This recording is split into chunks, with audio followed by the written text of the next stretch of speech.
Alright, what is up guys, it is Storm back here with another video, and in this one I am bringing you part 54 to Legacy and Naruto story. But before the video begins, if you like the content you're seeing, be sure to subscribe, like, and comment. I mean, they're all free, so why not?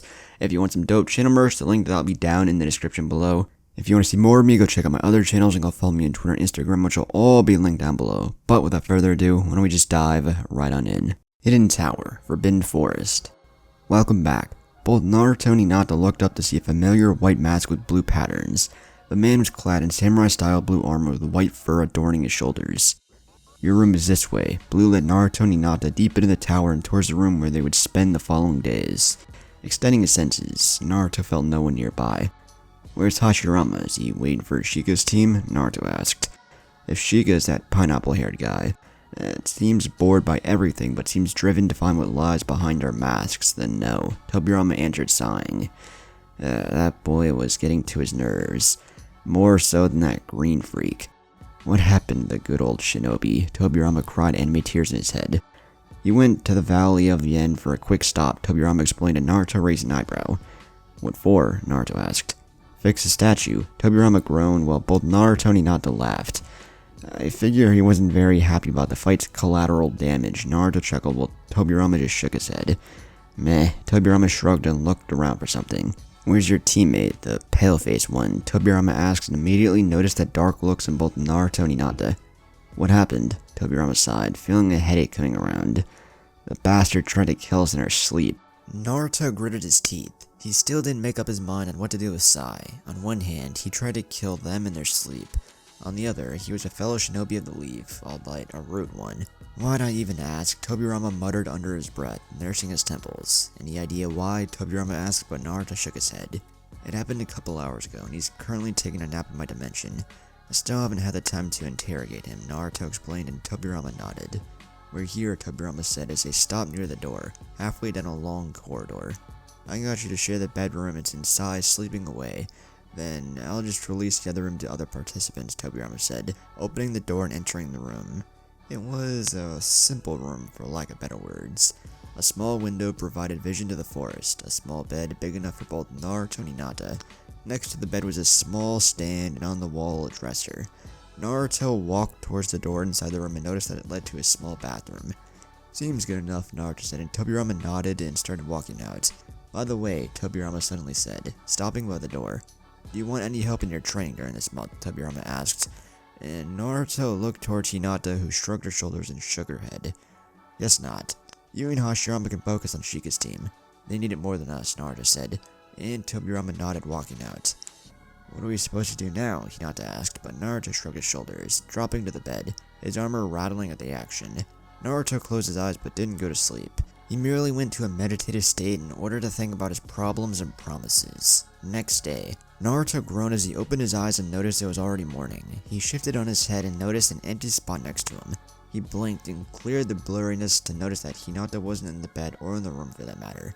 He sat on the bed and noticed a small slip of paper on the stand. Went for my morning workout. Love, Hinata. I wonder why she didn't wake me, Naruto wondered and thought until he heard the door open and saw Hinata walking in. Her clothes were wet and she had sweat running down her face. Even her hair seemed somewhat sticky. Morning, Hinata said as she entered the room and noticed Naruto awake. Morning, Naruto replied, eyeing Hinata with curiosity. She took out a towel and approached Naruto and gave him a small kiss, making Naruto cringe his nose. You stink, Naruto said, and Hinata just giggled. Why'd you go out so early? Naruto asked, curious. I plan on working on a few techniques today, Hinata replied, as she separated from Naruto and started heading towards the shower. Nothing like cold water hammering your sore muscles. Want help? Naruto asked, but Hinata quickly turned around. No, Hinata said, wiggling her index finger at him. These will be my secret jutsus for the tournament, Hinata explained. Really? Naruto asked, raising his eyebrows. His curiosity sparkled. Can't I get a feel, at least? Naruto innocently asked. If they work as I suspect, I'll have 2 more S-rank moves in my repertoire. One defensive, and another offensive, Hinata explained, and Naruto nodded. S-rank? Naruto asked, and Hinata simply nodded. What about you? What do you plan on doing today? Hinata asked. Nothing seems appealing, Naruto replied, and Hinata smiled as Naruto draped himself in the sheets and dug his head into the pillow.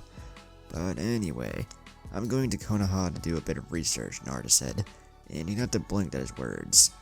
Research? Hinata asked sweetly, and Naruto nodded, but when he noticed the dark look she got, his mind suddenly clicked. No, Naruto waved his hands defensively in front of him.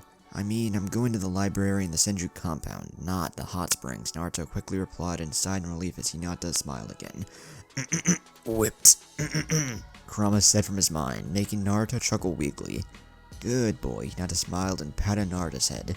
Am I a dog or something? Naruto thought, sweat dropping while Kurama was rolling on the floor laughing his ass off. Maybe I'll talk to Sai as well, Naruto said. Let me know how that goes, Hinata said. Naruto nodded and watched as Hinata headed off to the bathroom. Naruto sighed and dropped to the bed again, looking at the ceiling. What am I gonna do with you? Naruto's thoughts wandered towards Sai as Naruto got up and dressed.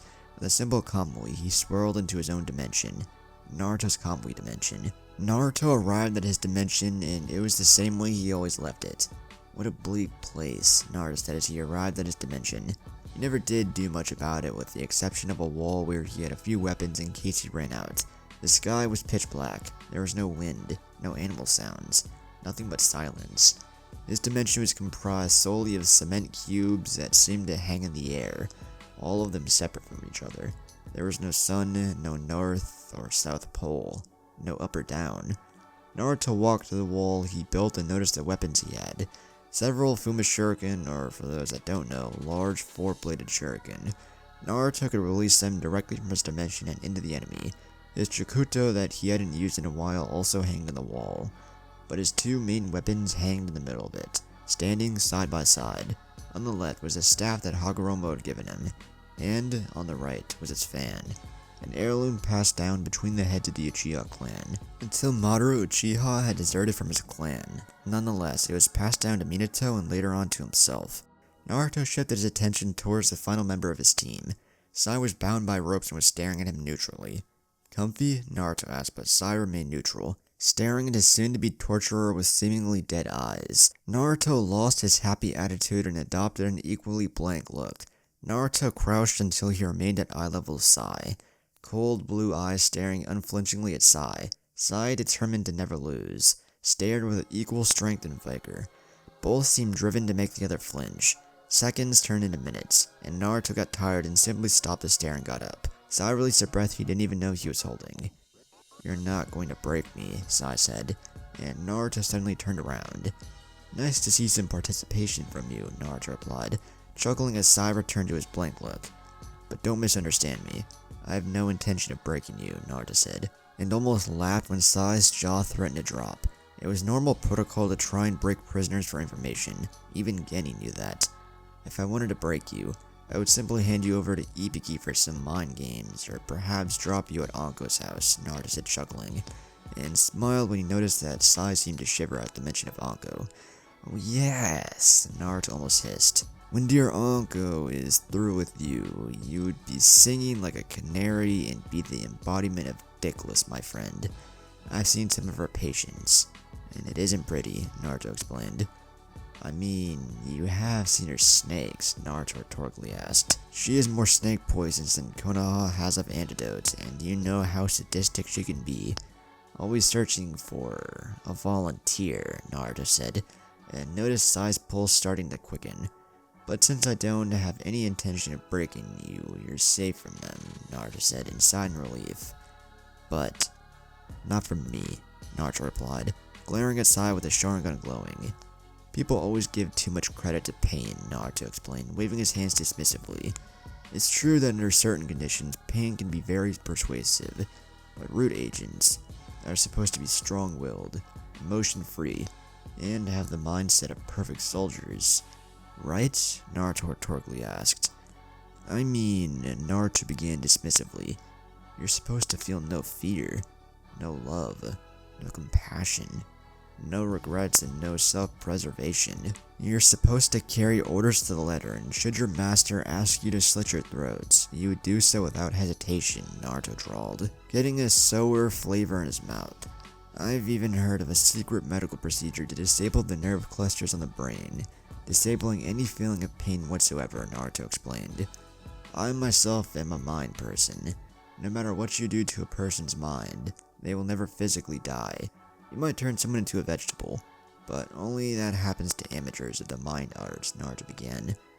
But the thing almost everyone overlooks, even some excellent shinobi like Inoichi, is that the mind is not a book to be opened at will and examined at leisure. Thoughts are not to be etched on the inside of the skulls to be pursued by any invader. The mind is a complex and many-layered thing. It is true, however, that those skilled in the mind arts are able, under certain conditions, to delve into the mind of their victims and to interpret their findings correctly, Naruto explained, and noticed a bead of sweat rolling down Sai's head. You can resist, of course. Those strong-willed always offer some type of resistance towards any invader. However, under the right circumstances and with proper, shall we say, precision, any mind crumbles. Naruto finished smiling. Danzo wants the perfect soldier. Let's see if you truly are one then, Naruto said, and he sat on the ground, crossing his legs and standing directly in front of Sai. Sai tried to think of anything to help himself. His Curcio only stopped him from physically talking, and therefore did not block anyone from entering his mind. The moment Naruto's eyes glowed, Sai thought desperately for a counter. His first thoughts were of running away, but he was currently wrapped in ropes with chakra disruption seals, making any molding impossible. Sai did the only other thing possible, and snapped his eyelids shut, blocking Naruto's gaze. Sai foolishly let out a sigh of relief until he heard Naruto's chuckle. The problem is that the chuckle came not from the outside, but from inside his own mind. He had been compromised. Inside Sai's mind, Naruto arrived into Sai's mind and immediately started shifting through the memories. He began with those buried deeper, meaning Sai's oldest memories of his early life. "Welcome back, sir," a woman with brown hair and simple clothes answered. Naruto narrowed his eyes at her since he would recognize her anywhere. She was the nurse in charge of the orphanage of Konoha. He went way back with her when he still lived in that hellhole of a place. "I trust you have what I want," the man replied, and Naruto chuckled when he noticed him. A man walking with a wooden cane, an X-shaped scar on his chin, white bandages across his right eye. Danzo Shimamura. The woman nodded and stepped aside to reveal some black-haired and very pale-skinned kid behind her back hidden. "Shall we do this somewhere more private?" Danzo asked, and the matron nodded, leading Danzo through the cold halls of the orphanage. He stopped near a door and waited for the matron to unlock it. "You'll never catch me." Danzo, the matron, and the kid turned to the sound spike to see another kid being chased around the orphanage. The kid had spiky blonde hair, deep blue eyes, and 3 whisker marks on each cheek. Naruto narrowed his eyes when he noticed his younger self appear in the memories of Sai. "Never realized that Sai went to the same orphanage as me," Naruto mumbled in his thoughts. He didn't remember ever seeing him, but apparently he did.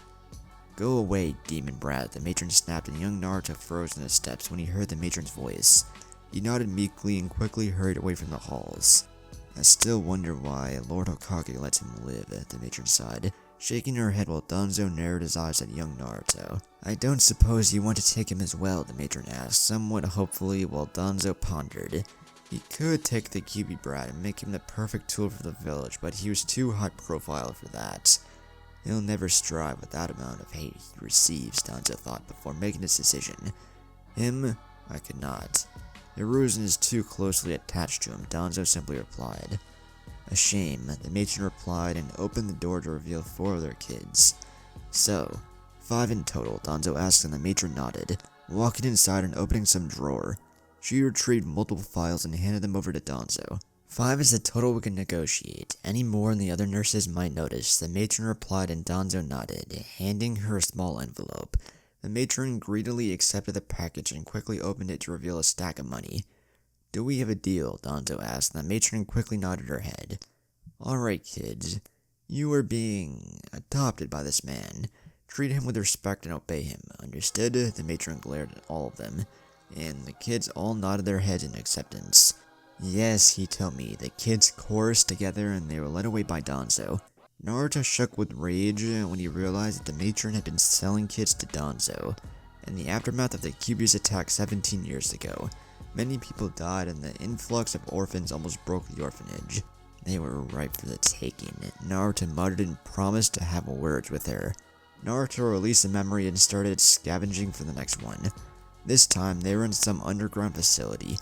Naruto watched as some rude instructor lined up several kids in a perfect line. All the kids seemed older, around 6 years old, and they were already in a perfect stance. Next, the instructor ordered Naruto watch as the pale-skinned kid he remembered from the orphanage stepped forward. You will be named Sai. Yesterday, you didn't exist. Today, you don't exist. Tomorrow, you won't exist. Is that clear? The instructor asked with stern tone. Yes, Sai replied, with a small smile tugging the corner of his lips. Smack! The instructor reared his hand and backhanded Sai across the face. Sai grunted in pain as he fell to the ground, clutching his bloody lips. No smiles, no emotions, no weaknesses. Is that clear? The instructor asked, glaring at the kid on the ground.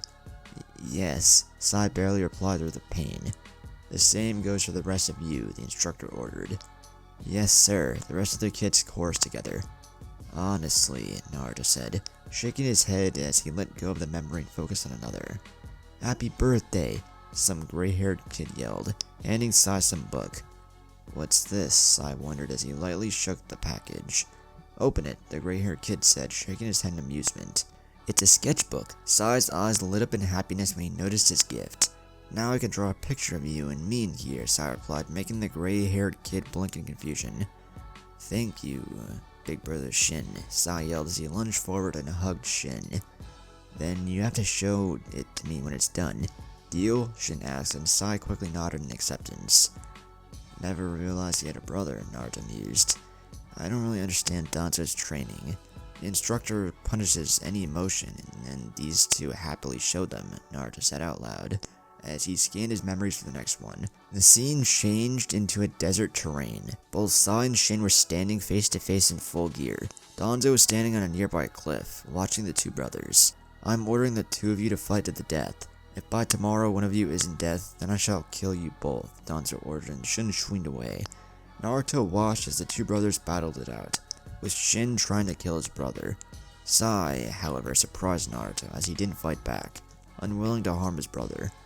Naruto finally understood Shin's actions when he fell to the ground, coughing up blood. You're too gentle to make it out alive. Shin gritted his teeth, struggling to explain. Brother, Sai muttered with a shocked face. But you are the one who will live, Shin said as his eyes started to dim. You must kill your emotions, otherwise you won't survive en route, and this job will kill you, Shin said, and Sai could only nod as tears rained down his face. I really wanted to see his finished drawing. These were Shin's final thoughts as he closed his eyes and died.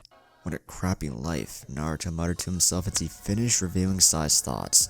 Naruto withdrew from Sai's mind and watched as his hollow eyes regained their black color. Naruto was happy he didn't show him his Rinnegan because he was even more confused in what to do now. After reviewing Sai's memories, he noticed that Sai knew nothing about Danzo's plans. For him, it was a simple mission. Danzo went to the lengths of hiding the mission description until the very last moment. Danzo knew that if Sai had his mission from the get-go, Naruto and Hinata might suspect him and thus compromise the mission. Sai, Naruto called out, but the only sign of acknowledgement was a raised head from Sai. His face may have been neutral, but his eyes betrayed him. They showed deep sadness, regret, and at some level, acceptance. Sai, who do you serve? Naruto asked, somewhat curious. Lord Dan... Sai started, but suddenly started shaking and squirming around in his bindings. Sai took deep breaths and he started to gasp and his tongue burning, like someone had lit it on fire.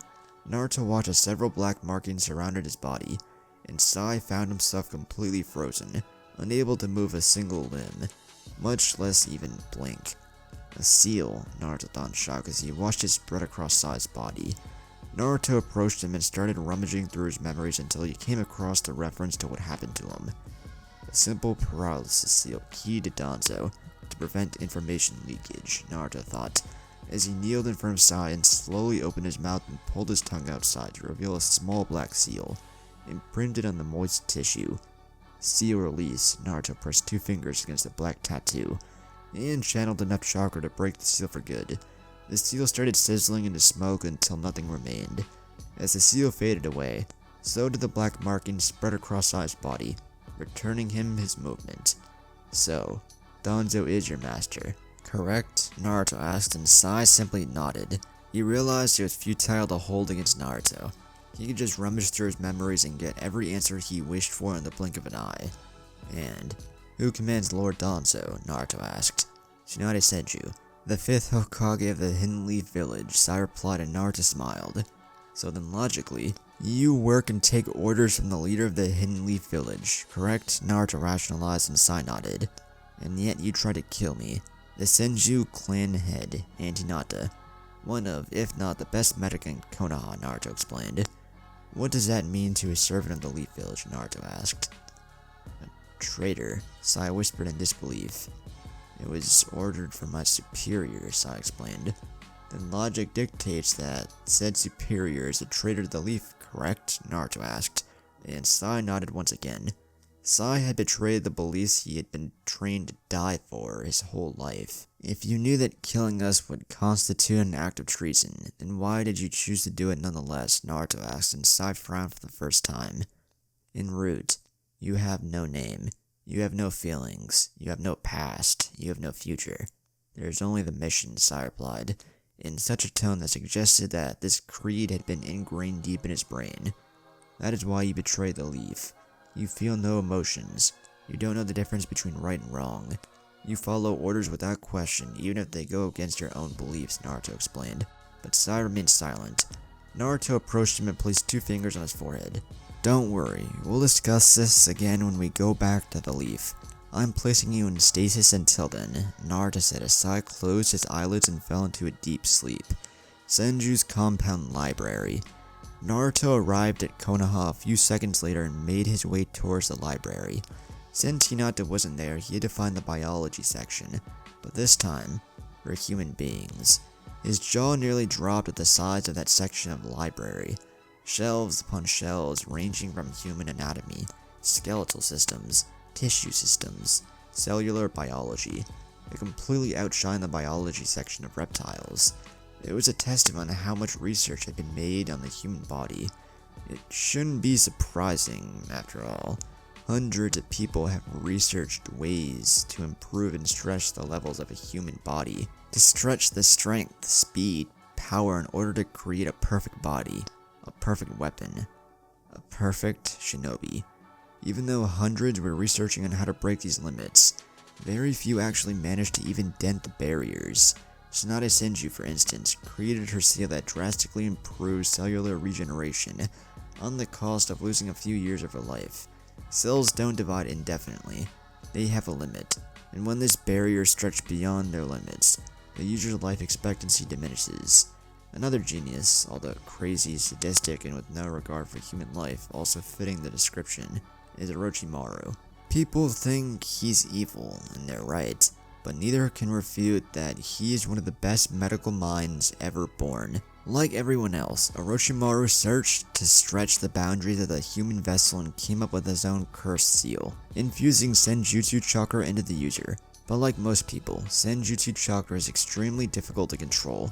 Of all the shinobi population on Earth, there are only 6 people that can withstand and use Senjutsu chakra, and of those, a mere 3 are perfect sages. Naruto himself was also searching for something similar, and while he didn't have the vast knowledge like Tsunade, Hinata, or Orochimaru, he had something that neither of them had. He had the Rinnegan, and with it, perfect control over yin and yang chakra. He didn't need vast amount of knowledge to achieve what he wanted, simply because anything he thought, anything he imagined, he could create. This is gonna take time, Naruto said, breaking himself from his thoughts and starting to search for the books he wanted. Naru, is that you? Naruto heard and turned slightly to see Tsunade approaching. What are you doing here? Aren't you supposed to be in Kumo? Tsunade asked, confused at the sight of Naruto in the library. Just came by to browse for a couple of books. By the way, me and Hinata qualified for the 3rd round, Naruto replied as he continued searching for the books. Never doubted you, Tsunade replied smiling, proud of her grandson. What about Sai and the others? Tsunade asked, and immediately noticed a frown on Naruto's face. Shiki and the others have yet to finish the 2nd stage. And Sai, well, he tried to kill us in our sleep, Naruto said sighing. What? Tsunade roared.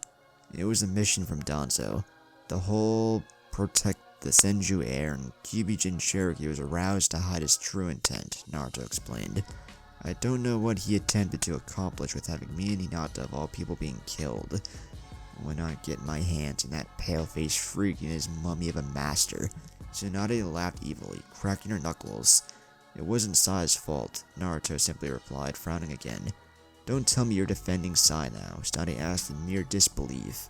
Attempted murder of a clan head was the highest level of treason possible, second only to attempts on the Hokage himself, and carried out immediate execution. I searched through his memories, as he's just an emotion-conditioned tool, Naruto replied sadly. To him, they were just orders, nothing more.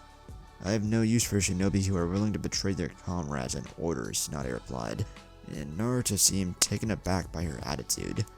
A bit harsh, wouldn't you say? Naruto asked. I could say the same to you. You're not one of showing pity to your enemies either, Tsunade said a bit harshly. Like I said, he isn't an enemy. He's a comrade, Naruto forced. One that tried to smother you during your sleep, Tsunade huffed in defiance. What's up with him? Tsunade thought to herself. Naruto didn't show neither mercy nor pity to his enemies, so what drove him to defend Sai of all people? One that doesn't even feel emotions to begin with. Just forget it, Naruto waved off the discussion. We'll deal with him when I return from the exams, Naruto said. Fine, Tsunade said in reluctance. What about the old mummy? Tsunade asked. Sai didn't know anything about his plans. Like I said, he was but a tool. Sai didn't even know about his mission until the very last second, Naruto explained. I don't know what Danzo is playing at, but you should keep an eye on him and his activities. Don't underestimate me, Naru. I may be a medic and a woman, but I didn't get chosen for Hokage because of my pretty face, Tsunade explained, smiling mischievously. I always have an eye on him, and if you want to know, he's been rather quiet these last few days, Tsunade explained. I would never dream of underestimating you, Granny, Naruto replied, chuckling. So, what are you doing up here? Tsunade asked suspiciously. Naruto didn't come to the library unless he was working on some new technique or something else, considering his overpowered eyes. Tsunade's eyes roamed around the shelf and noticed the books he had already picked up. Her blood ran cold when she noticed the exact titles Naruto was picking. Memories buried deep in her head rose for the first time in many years.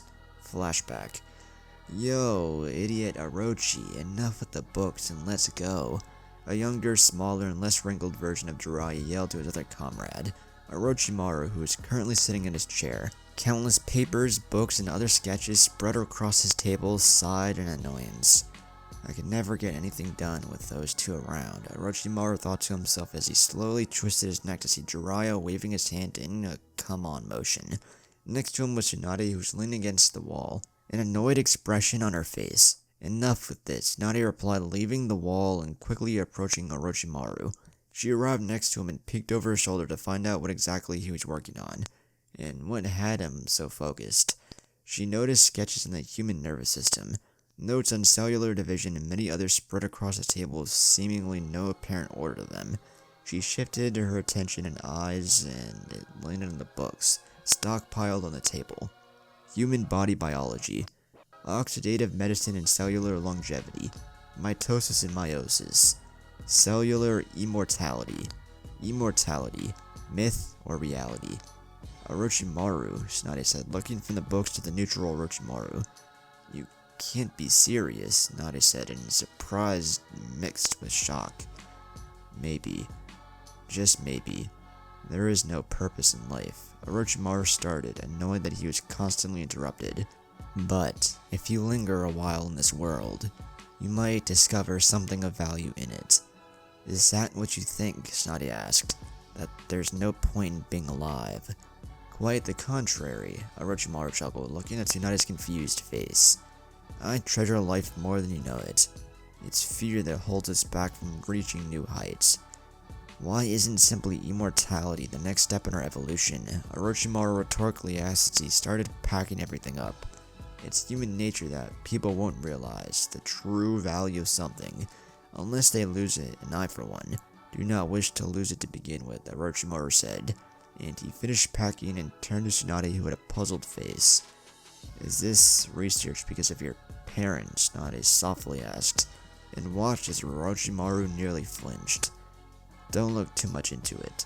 I'm merely doing this to my own benefit, Orochimaru said, as he walked and Tsunade reluctantly followed. Why? Tsunade seemed unable to stop her mouth from moving. I want to obtain all the jutsu and gain a true understanding of everything in this world, Orochimaru said, and with that, he exited the room. End of flashback. Naruto, Tsunade called, leaving behind the affectionate name in order to betray her worries. You're old enough to make choices on your own, Tsunade started, and Naruto looked at Tsunade confused.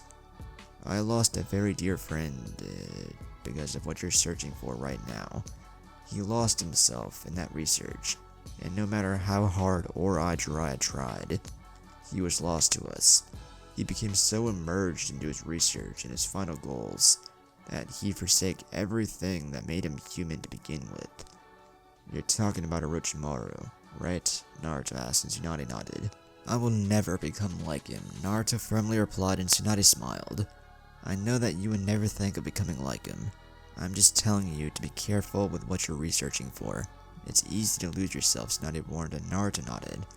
I have faith though, Tsunade said and placed a hand on his shoulder, that if anyone can crack the key to it, it will be you. Tsunade smiled and walked off, leaving a very confused and pensive Naruto. Meanwhile, in Kumo, while Naruto was walking with Tsunade, Hinata was working hard on the new techniques she had envisioned. 2 more S-rank level techniques for her repertoire, if they worked as she wanted. Currently, she was sitting in a small pool of water of her own creation. She was working on reaching the highest level of water manipulation possible. Several water tentacles raised ever so slowly from the pool and started flailing wildly around her, without even grazing her skin. Hinata opened her eyes and concentrated on her own hand. Her Byakugan activated as she refined her control to the highest level possible, controlling the water inside her own body. Her right hand started softening, becoming somewhat translucent and gaining a light blue color. Just as her hand started becoming more and more water-like, her control somehow slipped, and her hand regressed to her normal color, although a bit dehydrated. Nearly 2 months on this, and I can only do it momentarily. Hinata frowned at thought, but she wouldn't give up. Hinata hissed at the pain as she submerged her hand in the pool, and surveyed it with her Byakugan, checking for any damage she might have caused. Whatever technique she was working on seemed to be highly dangerous. She took a deep breath and was ready to begin again until she heard a loud shout that broke her concentration. Hinata! When Hinata heard the scream, she immediately recognized it as Shikamaru's voice. It sounded far too desperate than she would have liked it. Hinata immediately dropped her control, splashing water on the ground as she blurred towards the sound of the voice. To any bystander, she was nothing more than a purple blur. Her Byakugan blazed to life as she tracked Shikamaru's position to just a few corners away. She nearly gasped as she arrived near his team. His team seemed to have been through hell, their clothes completely ripped to pieces. With her Byakugan, she already noticed a few cracked bones in Shikamaru and Lee. They were all dirty. Burn marks and even blood spattered across the remaining of their clothes and skin. But the worst of it was Tenten. She was nearly unconscious, using Lee for arm support. Tenten was nearly dragging her feet through the ground as Lee did his best to try and carry her, but seemed completely spent. Tenten seemed to be hanging by a thread. Her left arm was completely missing, cleaved just lower than the shoulder joint. She had some type of tourniquet to hold the blood flow. While she had seen most type of injuries during her medical training, it was the look of complete despair in Shikamaru's face that frightened her. Flags, the Kumoshinobi at the entrance yelled. Out of the way, Shikamaru yelled as he pushed the Jonin out of the way just as Hinata rounded the corner and arrived near them. Quickly, heal her, Shikamaru stressed as Lee lowered her to the ground, right in the middle of the tower's entrance. Tenten was breathing very harshly and her eyelids were threatening to close. I need you awake for this, Tenten, Hinata said, and Tenten managed a small nod.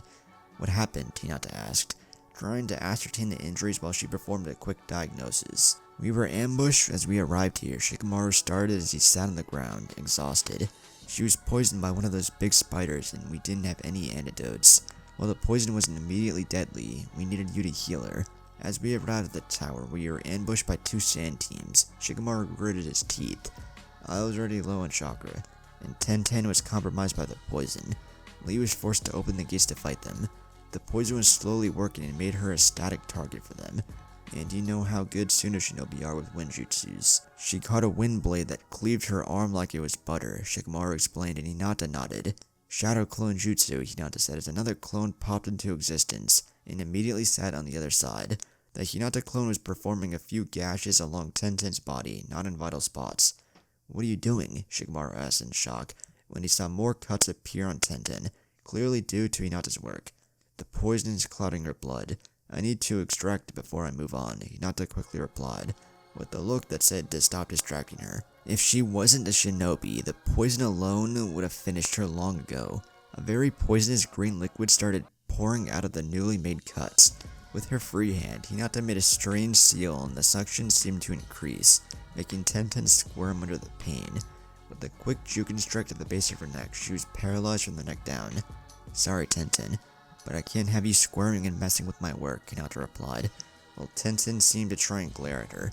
"Don't worry, you'll pull through," Hinata replied, smiling at Tenten, who sighed in relief.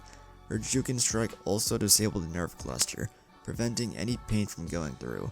Once the poison was extracted, Hinata performed a quick healing jutsu across her whole body, closing any open wounds.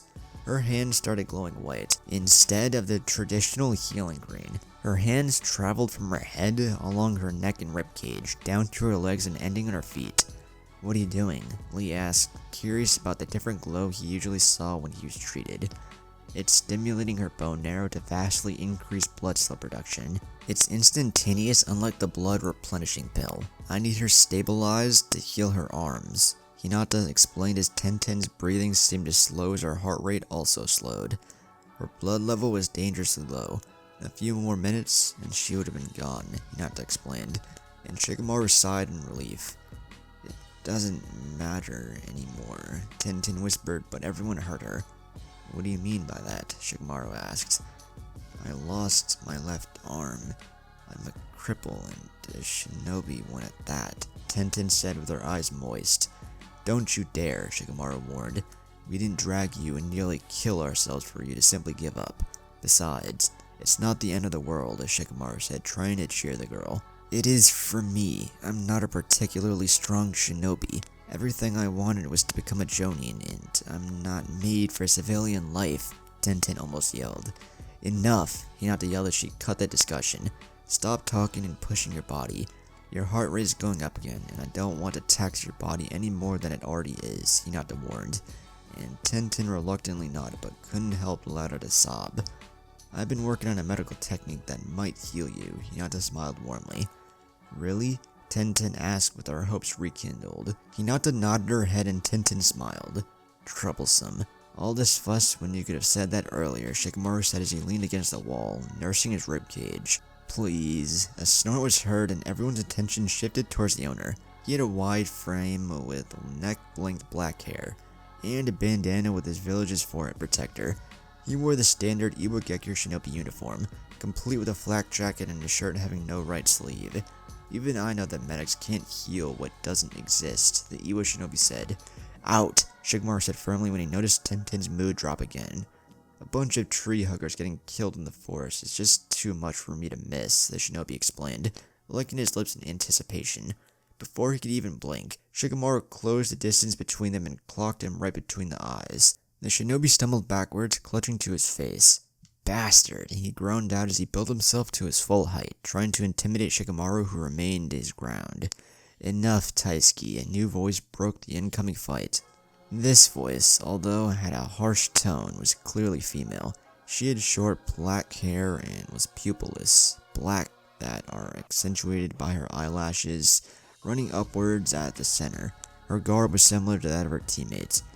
"Fine, Captain Kurotsuchi," Taisuke spat at his team leader. He held a small grudge against Kurotsuchi since she was the granddaughter of the Tsuchikage. Kurotsuchi always had her way, and to make things worse, she was stronger than him. Shikamaru sat back down but maintained his eyes at the newly arrived Iwa team. "He's right though," Kurotsuchi said, getting the attention and turning towards Hinata. "Even you can't heal something that doesn't exist," Kurotsuchi said with a feral smile. "We shall see," Hinata mysteriously replied. "I thought you didn't want trouble," Lee asked towards Kurotsuchi, who shrugged her shoulders. "It's hard not to hate any of you. and watching one being crippled for life is too amusing to pass, Kurotsuchi simply said, and was interrupted by a small yank of her vest. She turned around to look at her last teammate. "What's up, Ren?" Kurotsuchi asked when she noticed the look of slight apprehension in her teammate. She had long, brown-colored hair which she tied in such a fashion as to form a ball on top of her head, using what appears to be a knitting needle, while two large logs with darkened tips framed the remainder of her face. Her attire consisted of a short sleeveless dress, further adorned by the presence of numerous bandages that encircle various portions of her body, including her waist and thighs. "Maybe we shouldn't antagonize them," Ren said, looking wearily at Hinata, who was still busy with Tenten. "What's wrong with you?" Taisuke spat toward his other teammate. While she wasn't as strong as him, she was still able to hold her own. What could possibly have her almost stuttering like someone afraid of her own shadow? "My, aren't you a charmer?" Shikamaru muttered beneath his breath, but Taisuke heard anyway. "No, stop," Tenten almost yelled as she tried to halt Taisuke's advances on Shikamaru. "You are acting strangely." Kurotsuchi turned to Ren, clearly waiting for an explanation. It's her," Ren said, pointing towards Hinata. Kurotsuchi raised an eyebrow in confusion, but looked towards the Hyuga girl anyway. "What about her?" Kurotsuchi asked. Her chakra levels are through the roof. They're way bigger than Lord Tsuchikage," Ren stuttered. "Is that it?" Kurotsuchi asked in disbelief. "Because having a high amount of chakra means nothing. Besides, Grandpa isn't getting any younger. Even I'm almost to his level in chakra reserves, so what's the big deal?" Kurotsuchi asked, annoyed at her other teammates' actions. "It's not just her chakra reserves. I can't place it, but there's something about her that's strange. You can say it's her presence. It's unnerving," Ren explained, and Kurotsuchi just shrugged her shoulders. "Are you dying anytime soon or not?" Taisuke asked towards Tenten, who huffed in defiance. She was feeling much better. Whatever Hinata was doing was clearly working very well. "Maybe you need a little help," Taisuke grinned as he stepped forward and Shikamaru jumped to his feet. Taisuke remained unintimidated and continued walking forward until he felt a hand land on his shoulder and squeeze rather painfully. He hastily turned his head back only to look directly at two blue eyes, staring coldly at the Iwa shinobi. But what caught his attention was the leaf symbol on his forehead protector. "You fuckers keep popping up everywhere," Taisuke spat as he wriggled about, trying to escape Naruto's grasp and swiftly turning around, glaring down at Naruto. "Now," Naruto began, with a smile tugging the corner of his lips. "Why do you have to be so rude?" Naruto asked, amused by the shinobi in front of him. Taisuke was clearly taller than him with a broader frame, but his attempts at intimidation were ridiculous. "Look who it is," Taisuke spat. "It's the spawn of the Yellow Flash." "I heard you have quite the sum in the bingo book," Taisuke smirked until he remembered his details. He swiftly turned to the Hyuga girl on the ground and studied her features. "Now I know why Ren had her panties in a twist. She's Hinata's Hyuga, isn't she?" "Your beloved?" Taisuke smirked. Naruto raised an eyebrow as Hinata let out a quiet chuckle. "Testosterone spill in aisle 9, Hinata muttered quietly to herself. "Cute," Taisuke replied towards Hinata's cheeky remark. "You'll have plenty of time to collect our bounties during the tournament," Naruto said, but Taisuke didn't even reply. "What is this I'm feeling?" Ren thought to herself, her curiosity piqued. She looked towards the blonde-haired shinobi in front of her, and he seemed, for lack of a better word, strange. She wasn't getting any weird vibes from him, but she recognized him from the bingo book as an S-rank shinobi. It wasn't possible for a Kage-level shinobi, or even any shinobi at all, to have no presence at all. It was like he didn't have any chakra at all. He felt like a civilian, and yet here he was, partaking in the Jonin exams and standing up to her team's muscle. He had no discernible aura around him, not even a slight waste of chakra. Feeling the curiosity grow, she concentrated and decided to look deeper. She relaxed her senses, using her sensor ability that made her the tracker she was. She picked up a small tune. It seemed like static at first, but as she dug deeper, the static noise changed into a humming sound, slowly increasing in strength. Naruto noticed that someone was poking around, and ever so slowly, turned his head from Taisuke to gaze upon the intruder. He looked somewhat at her confused face, as if trying to solve a puzzle, more specifically Naruto himself. "So, she's measuring me," Naruto hummed and thought as he watched her, interested in her reaction. There was a reason why he always had his chakra restrained to his best ability. Normal shinobi wouldn't pick him up, and neither would sensors unless they concentrated on their target.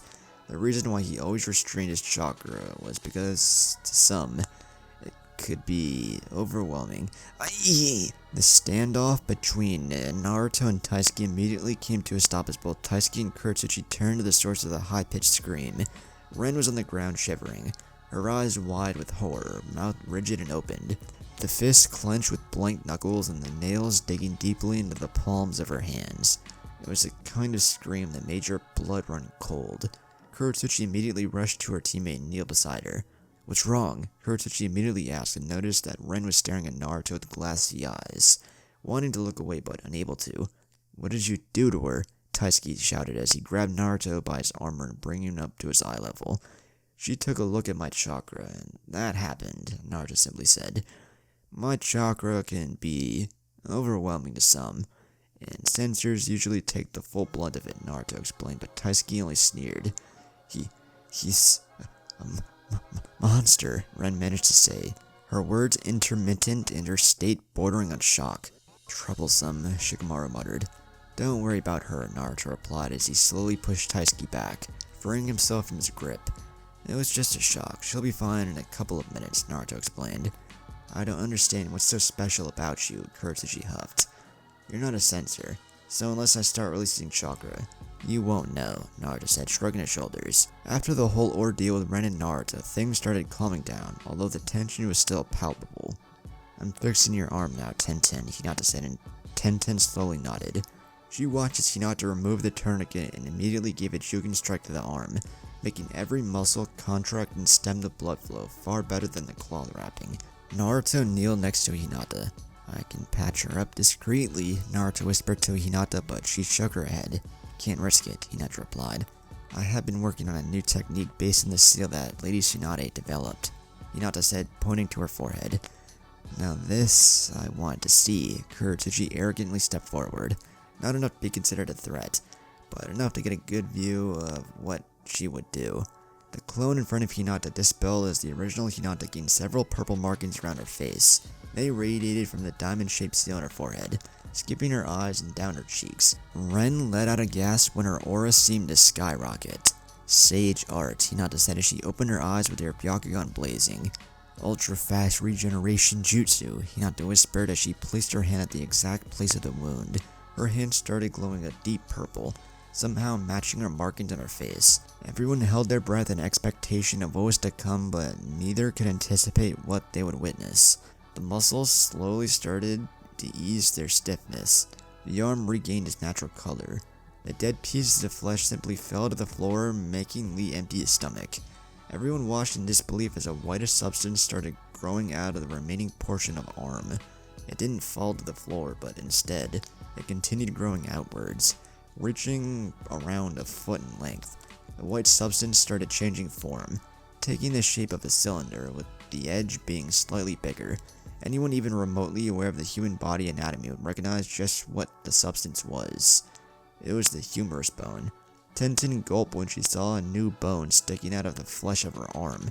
She felt nothing, not even a tingling sensation, but she guessed it was due to the fact that she didn't feel her body from the neck down, courtesy of one Hinata Senju. Since the bone had been regenerated, Hinata took another breath as the purple glow intensified, forcing Tenten to close her eyes due to the proximity. The flesh around the bone seemed to want to stretch, but in fact, it was multiplying, and rapidly at that. Several tentacles of flesh burst and wrapped themselves around the bones. As the flesh grew around the bone, a light rosy layer started covering the red flesh, giving it the appearance of a fully functioning arm. Once the flesh had reached the arm joint, two new bones started growing at the same time, almost parallel to each other. They were the radius and ulna bones of the forearm. In the blink of an eye, the muscle covered the bones, being topped by skin. From the end of the forearm, several new bones grew and started manifesting 5 protuberances. They started extending, each one being covered individually by flesh, thus giving the appearance of a left hand. Everyone had their jaws on the ground as the process finished and the nails finished appearing in her fingers. Tenten noticed the purple glow lowering and opened her eyes. Her eyes nearly popped out of her skull when she noticed that her arm was just like new. She started looking from her new arm to Hinata rather fast. She opened her mouth to say something, but no sound came out. That took a lot more from me than I thought, Hinata gasped, taking deep breaths as the purple markings faded away. She got in, feeling lightheaded, stumbled, but was quickly grabbed by Naruto. "You alright?" Naruto asked, concern in his tone. She had just pulled some serious technique. "I am," Hinata replied, her breath stabilizing. "Performing this jutsu on others is far more demanding than on me," Hinata explained and looked towards Tenten, who looked like she was sobbing in happiness. "You're right," Hinata said, turning towards the Iwa team who had their jaws on the ground. "I can't heal what doesn't exist. But it doesn't mean I can't regrow another one," Hinata replied cheekily. Whatever," Taisuke said and went off, with his team quickly following after him. "Ready to try your new arm?" Hinata asked, and Tenten quickly nodded. Hinata kneeled beside her and fixed her choking strike. Tenten's body seemed to relax from the stiff state. Her new fingers started twitching as Tenten rose her arm into the air. "Just like new, right?" Hinata asked, and Tenten nodded. Hinata helped Tenten back to her feet and went to deal with Shikamaru and Lee. "Wow," Tenten whispered, flexing her arm. She couldn't see any visual differences. It felt just like her old one. "You use this technique like someone who already had practice," Naruto narrowed his eyes. "I hope you aren't doing this if this jutsu has dangerous ramifications for you or the patient." Tsunade-sensei's technique does cost the user a few years of their lifespan, however, mine doesn't. By using senjutsu, I can use that energy to regenerate just about anything, including vital organs without sacrificing life expectancy. I can pretty much heal anyone as long as they're still alive and stable enough, Hinata explained, and Naruto's mind went back to what he had read. Senjutsu, Naruto hummed to himself. Could that be the answer? No. If it was, then Orochimaru would have discovered it long ago. 1 week later, Root headquarters. Danzo was peacefully sipping on his tea, thinking how well his plans were going. If everything went as according to plan, then he would reach his goal within the next 3 weeks. He was broken from his thoughts when a swirling sound started manifesting itself in front of him. As the swirling stopped, a man with a flowing black cloak adorned with a red cloud and an orange mask stood in front of Danzo. "You lied to me," Toby said rather softly. "I'm sure I don't know what you speak of," Danzo replied, opening his single visible eye. "Don't play games with me," Toby shouted, slamming his hands on the metal table, the sound reverberating through Danzo's office. Danzo sighed and noticed a small slip of paper on his table. He carefully picked it up and opened it. Joining exams tournament grid. Left bracket. Match 1. Shikamaru Nara vs Taisuke. Match 2. Naruto Senju vs Ren. Match 3. Akira vs winner of Match 2. Right bracket. Match 4.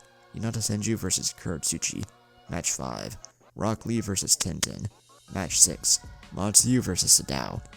"They're alive?" Danzo asked out loud when he noticed both Naruto and Hinata's name on the tournament grid. "You're more naive than I thought, Danzo," Toby spat, sending an assassin against those two. "Pathetic," Toby said, and Danzo narrowed his eyes at him. "You put a wrench in my plans even further. If I remember correctly, you asked me to deal with them since you weren't capable of it," Danzo replied in his neutral tone. "Besides, it doesn't matter at this point. They played us both for fools," Danzo said. "What are you gonna do now?" Toby asked. "I will continue as planned. I've come too far to simply withdraw," Danzo explained, getting up from his chair, his teacup falling to the ground. "I hope you know what you're doing," Toby warned. "Our plan maintains, correct?" Toby asked, and when Danzo nodded, he swirled away. "Damn it," Danzo thought, as he called his 2 servants, and went for an adjustment of plans. Where the hell is Sai?